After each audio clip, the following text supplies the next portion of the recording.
nakaka-stress. Kaya ang gagawin ko, ang title ko ngayon, ang pag-usapan natin is Chacha. No, Chacha, Concha, at saka Recha. Meron pa kayo Congress of the Philippines. Para sa inyo to, mga congressmen at congresswoman. Para sa inyo to, at saka kay Speaker. Meron pa kayong lakas ng loob na mag charter change, Chacha, na baguhin o amendahan ang tag dito, ang ating konstitusyon, no? Ako tingin ko wala kayong right eh. Wala kayong moral right na ipagpilitan pa na magkaroon ng charter change. Alam niyo bakit? Kasi yung konstitusyon na yan, aminado ang marami, mga eksperto na, mga opinion ng mga common na Pilipino at mga past na mga administrations. Ang tagal nang gustong palitan yan. Kasi nga naman, yung 1987 na konstitusyon na yan, biglaan yan, Freedom Constitution, 1986, nagkaroon ng people power, nagbakla sila JPE, Ramos, Hunasan, Ram, no? Tapos na-topple down si Marcos, lahat sila biyaheng Hawaii, and then ito na, sinumpa si Cory. It was supposed to be a military junta, military takeover, pero naipin sila dun sa mali yung game plan eh. Ilang chacha na yan eh. Kay Cory's time, kay Fidel's time, panay chacha, Gloria's time, di ba? And then Ninoy's time, Pinoy's time, Duterte's time. Ang daming lagi sinasabi, chacha.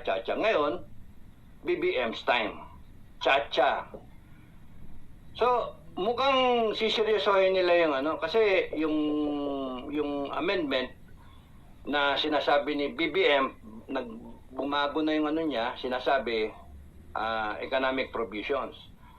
Para sa akin, I don't really give a damn kung ano yung gusto niyong palitan, Ang tanong ko, do you have the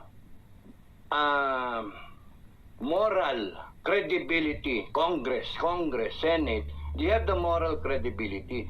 Masyadong eroded yung credibility niyo ngayon.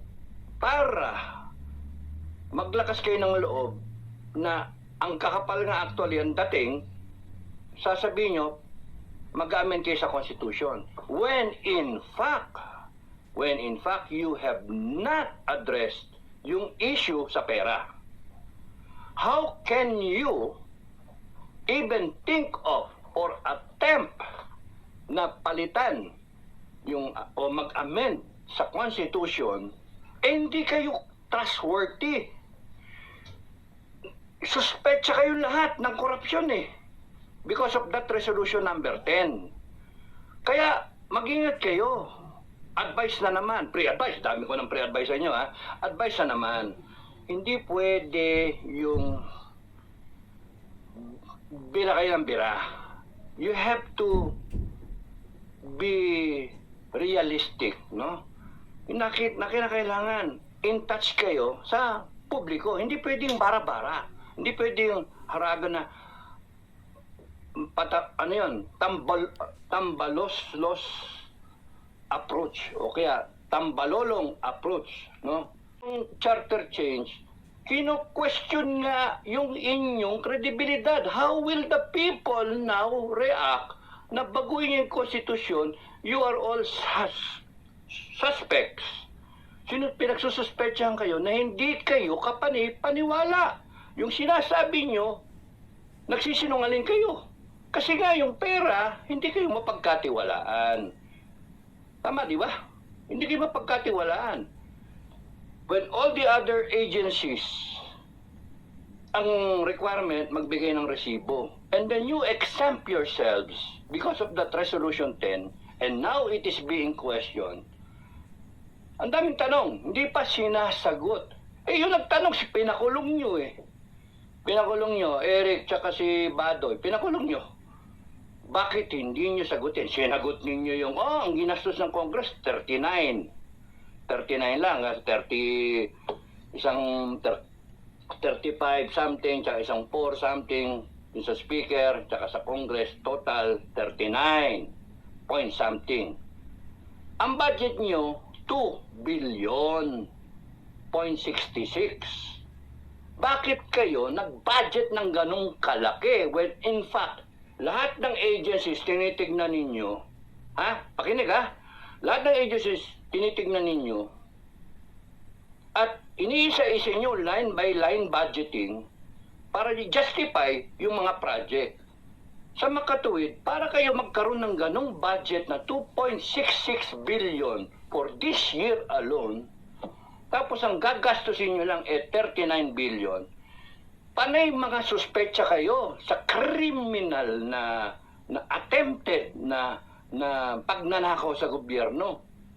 Parang ganun ang dating. Kaya you have to address that muna. Huwag niyong dededmahin. Huwag niyong dededmahin. Because hindi kayo uusad. Kahit ano man ang sabihin niyo, kahit anong gawin ninyo, delikado kayo. Kasi nga kinakailangan ligawan niyo ulit ang taong bayan. Kinakailangan makuha ninyo yung tiwala ng taong bayan. Dagdag niyo pa yung ICC na yan. Alam niyo naman yung magiging epekto. Bakit ipipilit ninyo?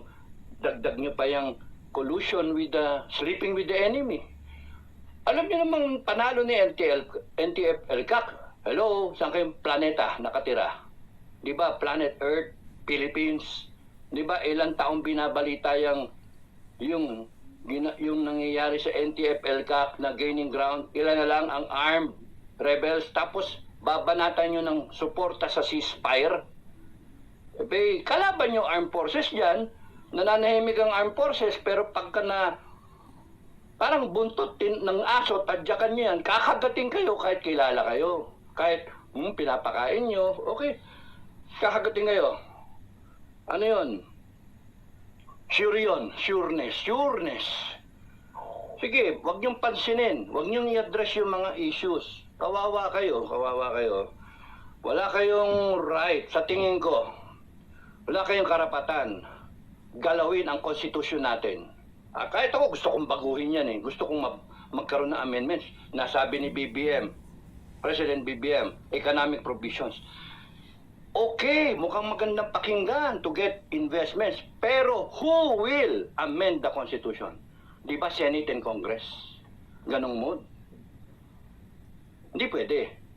Kasi yung tao na nakaupo dyan sa Congress, question ng taong bayan. Merong moral parang may moral decay, no? Parang hindi tama. Hindi niyo pa sinasagot yung resolution number 10. Ano ba yon? Hindi niyo ba sinasagot na paano ba kayo mag-audit? Hindi niyo sinasagot ano mangyayari dun sa December, matatapos na itong taon na to, ano mangyayari dun sa balancing 2 billion, 2.27 billion, 2.027 billion, o 26, basta ganon. Ano, paghahati-hatian nyo ba yung pera? Tinanong ni Ka Eric na, ano ba, totoo ba yung 1.8 billion? Tapos sasagutin ninyo, kulong kayo, contempt kayo, mga bastos kayo, mga sinungaling kayo. Mali kayo. Gusto nyo talagang masara, umabuso pa kayo. Pipili niyo yung konstitusyon, palitan. Nako! Ano yung motibo nyo? Ano? Economic provisions? Hindi nga pwedeng palitan kasi nga questionable kayo. Sagutin nyo na muna. Mga congressmen, congresswomen, Senado, sagutin nyo na muna yung resolution number 10. Ipakita nyo sa taong bayan na you mean well, na you are worth the trust of the Filipino people. You are still worth the trust of the Filipino people. Government office is a public trust. Kinu-question kayo. Kasi yung pera ng taong bayan Yung resolution 10, salamat SAS. Yung resolution 10, Hindi kayo nagbibigay ng resibo?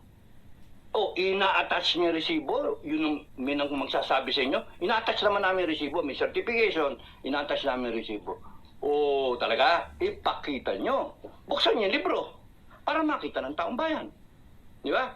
Ibinalik nyo ba o ibabalik nyo ba yung 2 billion na sobra? Babalik nyo sa treasury? O paghati-hatian nyo, ipakita nyo yung resibo. Sino nakareceive ng pera? O pinamigay nyo ba doon sa mga staff ninyo para tumahimik sila? Pakita nyo yung resibo. Di ba? Yun na naman hiningi ng taong bayan eh. Then and only then can we trust you ever again. Kung hindi kayo magpapakatino, wala eh. I don't even want to call you honorable. Magharap-harap tayo. I will not call you honorable, your honor. I will not. Because you are not honorable. As it appears now. Kasi wala eh. Dinededman nyo eh. Dapat tumayo kayo, sabihin. Yung mga matitino dyan, sabihin nyo. O nga, mali eh. O nga, magsalita kayo. Huwag yung kaya si General Reyes na, I walked into it, ganyan na eh. Nung dumating ako, naboto ako, ganyan na eh. Ganyan na yung practice. You have the power to change it. You have the power to say, mali ito. Pero hindi, everybody happy. Sindikato ang nangyari sa inyo. Excuse me. I do not want to see a Philippines na magkagulo-gulo. Civil war, military junta, revolutionary government, ano pa yung sinabi ko? Maghatian, Luzon, North and South, maghati tayo para tayo North Korea, North and South Philippines. Uy, magtututukan din ng na may demilitarized zone. Tapos magtututukan tayo ng mga rocket, di ba?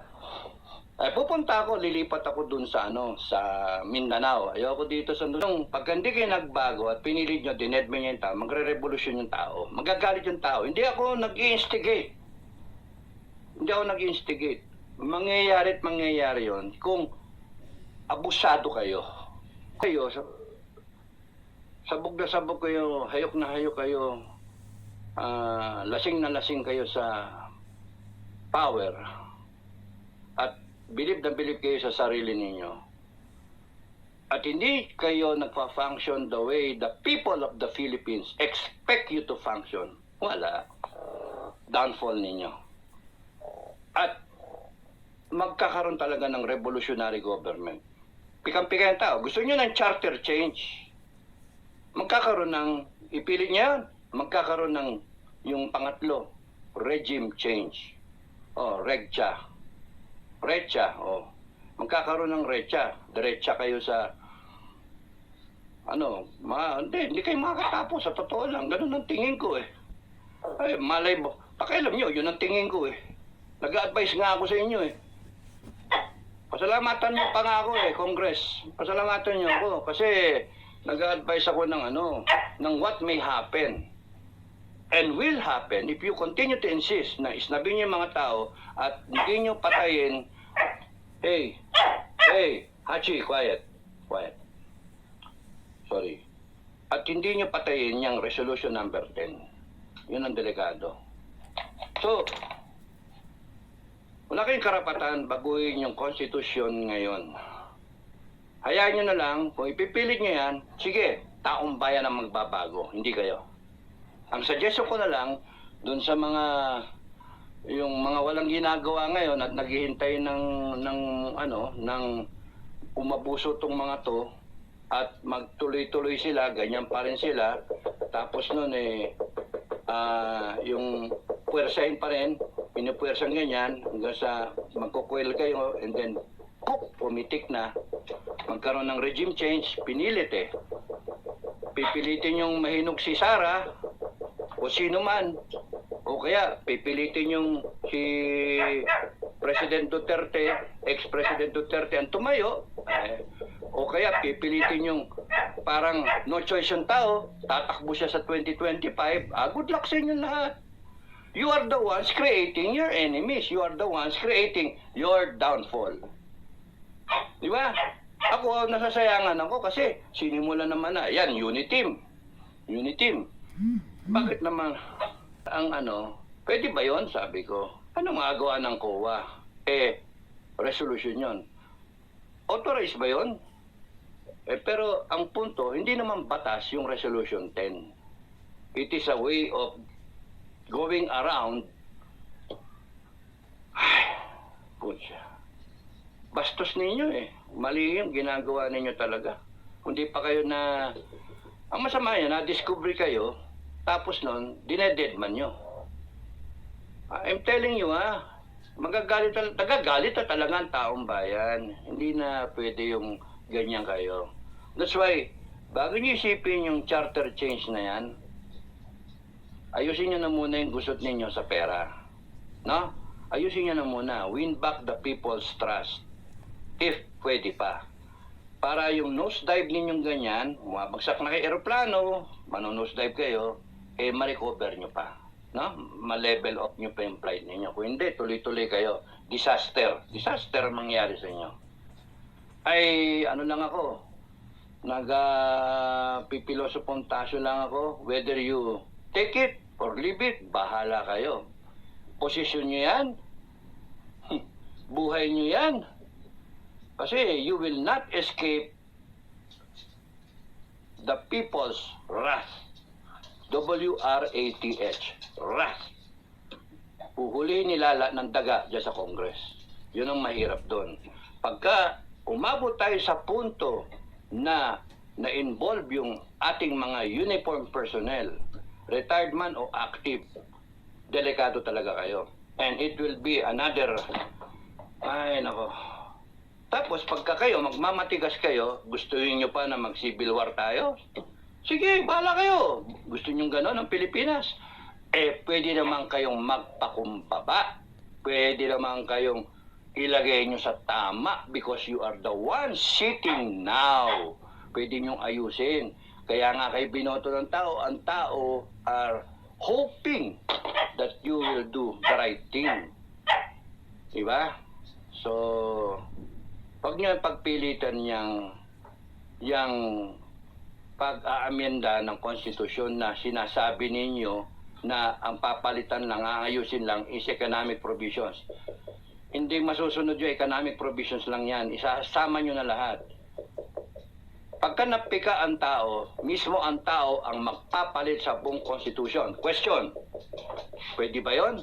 Pwede. Kasi yung Constitution ng 1987, remember, ni-ratify, pinagbotohan ng taong bayan. Kaya kung ang taong bayan nag-decide, huwag niyong gagalawin na yan at kami na lang ang gagalawin, papalitan na namin lahat yan. Kasi gago kayo Sinira niyo yung trust namin, etc., etc., etc. O wala kayong magagawa. At kayo, ako magpo-propose mismo Sir, pwede bang mag-propose yung Congress? Buwagin yan. Tanggalin yung party list. Kung magkaroon na revolutionary government. Sorry sa inyo Pipilit nyo kasi yung gusto nyo Na mag-sorry kayo, ayaw nyo. Sorry kayo kala, Celis, saka Badoy, mag-sorry kayo. Hindi kaya, mag-ano kayo doon sa taong bayan, sabihin nyo. Sige, kakanselin na namin yung resolution number 10 para matahimik kayo. Kasi yun naman talagang tama pagka ganyan kayo, wala. Anong akin, I still maintain na sobra-sobra tayong Congress. Ang gastos ninyo. Gastos. Ilan ang budget ng isang congressman? Times yan, 300. Pwede naman na bumalik tayo sa dati. Ilan lang ang congressman? One per province. Kung 87 na pala ngayon, 87 provinces, 87 na congressman compared to 300 plus now. Ang laki na matitipid. Di ba? More than 2/3. Magkano pera yung nilulustay na hindi nakaresibo? Magkano? Yung Senado, tama lang, 1 per region. Ilang regions? 17. 17 regions o 15? 17 na kamo. 17 senators out of 24. Bawasan, 1 per region lang. Masyado tayo maggarbo, magastos. Yung pala, ginawa yung kamag-anak incorporated Masyadong ninanakawan yung taong bayan Ngayon, tanong nga, is it fair? Is it effective, efficient. Yung paggagastos, is it cost efficient? Pwede naman gawin ng ano eh. Ba't ang daming mambabatas? Wala naman kayo pinapasa. Death penalty, nakabinbin. ROTC bill, nakabinbin. Ang daming bill na nakabinbin. Anti-dynasty, nakabinbin. Kasi, siguro sa 2025, iyaano nyo yung anti-dynasty, no? Takot kayo kasi tumakbo yung si Duterte, no? Ang daming batas na dapat pinasa, hindi nyo pinapasa, inupuan ninyo. Tapos kayo mismo, gusto nyo baguhin pa yung pinaka-main na batas, Constitution, gusto nyo baguhin, amendahan. Wala kayong credibility. Simple as that. Bangkarote kayo sa kredibilidad ninyo. Sorry, Congress. Bangkarote kayo. Kaya kinakailangan, magdeposito kayo. Panay withdraw kayo eh. Naubos, bangkarote, zero credibility. That is the real, honest, hard truth. Bangkarote kayo. Kaya kinakailangan, deposit ng goodwill. With the proper receipt, buksan ang libro, pakita nyo. Good luck sa inyo kung hindi nyo magawa. Kasi, kurakot ang ginawa. Magalit kayo. Kung totoo. Kasi kung hindi totoo yon, buksan nyo ang libro. Yun yung challenge. Di ba? Buksan ang libro. Huwag nyo pairalin yung brusko ninyo, ha? Huwag nyo pairalin yung masyadong mataas kayo, high and mighty. Because the people of the Philippines can one day wake up, mainit ang ulo, at sobrang abuso nyo, and then they will take away your power. They will go to Congress. Ano, sasabihin nyo sa military, protektahan kayo, o sa police. Sila rin binibiktima ninyo eh. Sila nga lahat ng ano nila. Ay, nako.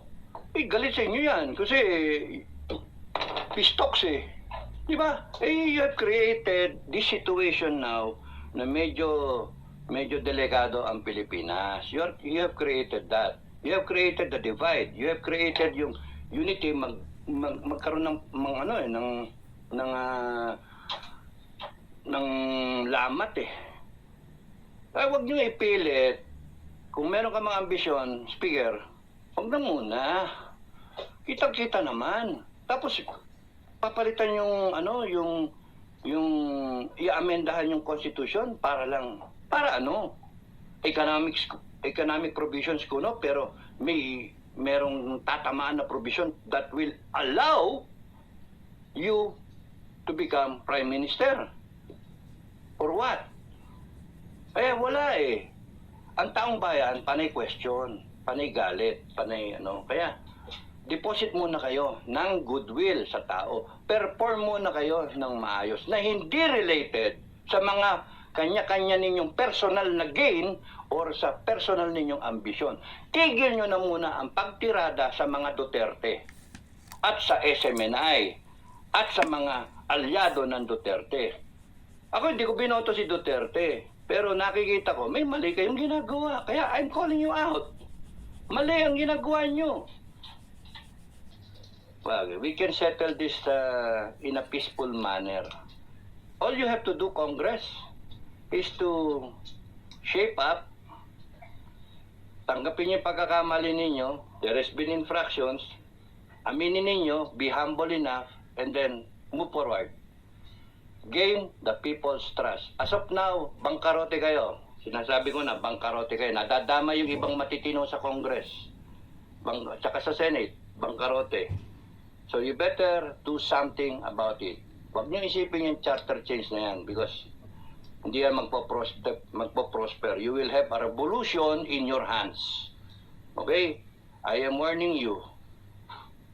Yun yung nakikita ko eh. Nag-a-analyze ako eh. Hindi ko na kinakailangan magplano para kalaban nyo. You will self-destruct eh. Hindi na kinakailangan mga opposition kung mayroong mga opposition na magpaplano sila against you to topple you down. No! Wala! All they have to do is watch you. parang mission impossible. This government will self-destruct in 5 days o in 5 months o ganon o in 5 years. Parang mission impossible. Matapos mo makita yung ginagawa ninyo, wala. They will not have to move anything, any effort. Because you are the ones self-destructing. You are the ones creating your own enemies. You are the ones deteriorating. No? Kayo yung nag-create ng ng virus na ikasasama ninyo. Kaya, good luck sa inyo. But you can still correct it. Honest to goodness, you can still correct it. Yun na lang ang advice ko sa inyo. Friendly advice. Protect Sara. Yun ang dapat ma-perceive ng tao. Protect Sara, protect Duterte. Yun dapat. Solid ka. Ikaw ang number 1 Duterte fan. Pag nakita ng tao yon, you will finish your term. Pero, make sure na hindi siya plastic. Na kailangan consistent. Pag nakita ng tao yon na kaya mong kontrolin yung mga may ambition diyan sa iyong paligid, sa iyong neighborhood, kaya mong kontrolin lahat ng mga loko-loko diyan at takita mo rin na tanungin mo ang iyong vice presidente because katandem mo, hindi yung lahat na nangyari dito, vice president, president natin, pala yung magkakalaban, magkakaibang ticket. Ngayon lang yung in recent years na presidente, katambal yung vice president. Ginusto ng tao yun. Pero sinisira yun ng mga kasama mo. Hinahayaan mong masira, kaya mali. Mali. Yun ang kinakailangan makita ng tao. Number 1 fan ka ni Duterte. Tatay at anak. You will survive. Pero kung ganyan ka, hinahayaan mo, nasaan ang presidente, nasaan ang pangulo? Wala, you will not finish your term because it will be the people ang mga kalaban mo. Mahirap kalaban ng taong bayan. Military kalaban? Manonood lang ang military. Manonood lang. Pagka papasok lang yan, pagka nagpapatayan ng mga tao.